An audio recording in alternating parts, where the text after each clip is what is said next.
আপোনালোকে জানে আজি আমাৰ মোৰ নেতৃত্বত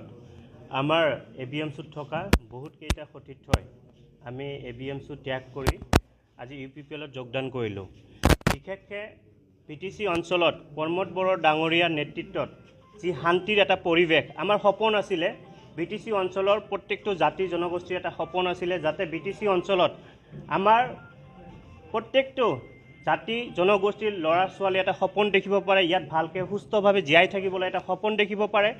এই ক্ষেত্ৰত প্ৰমোদ বড়ো ডাঙৰীয়া যেনেকৈ সফল হৈছে আৰু শিক্ষাৰ ক্ষেত্ৰত আমাৰ গুৱাহাটীৰ পিছত ক'ব গ'লে আজি BTC অঞ্চলৰ কোকৰাঝাৰত এডুকেশ্যনেল হাব যিবোৰ ইউনিভাৰ্চিটি CIT হওক, বড়োলেণ্ড ইউনিভাৰ্চিটি হওক, মেডিকেল কলেজ হওক, তাৰ লগত যিমানবোৰ শিক্ষা অনুষ্ঠান ইয়াত আহি আছে, আমি আশা কৰিছোঁ আগন্তুক দিনত BTC অঞ্চলৰ ভিতৰত কোকৰাঝাৰ এটা এডুকেশ্যনেল হাব হ'ব। আৰু এই ক্ষেত্ৰত আমাৰ যিমানবোৰ সতীৰ্থ আজি ইয়াত UPPLত জইন কৰিছে, ইয়াত আমি এটা ডাঙৰ উদ্দেশ্য লৈ আমি এটা জইন কৰিছোঁ। আপোনালোকে জানে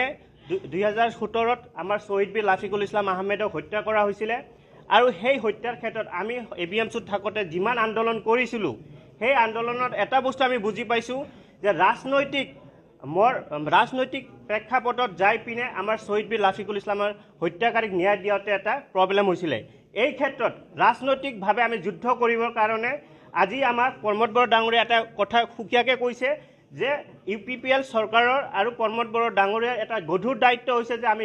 লাফিকুল ইছলাম আহমেদৰ ন্যায়ৰ ক্ষেত্ৰত কেনেকৈ আমি যুদ্ধ কৰিম। আমি আশা কৰিছোঁ যে আমাৰ ইয়াত প্ৰত্যেকটো সতীৰ্থই যেনেকৈ আগবাঢ়ি আহিছে,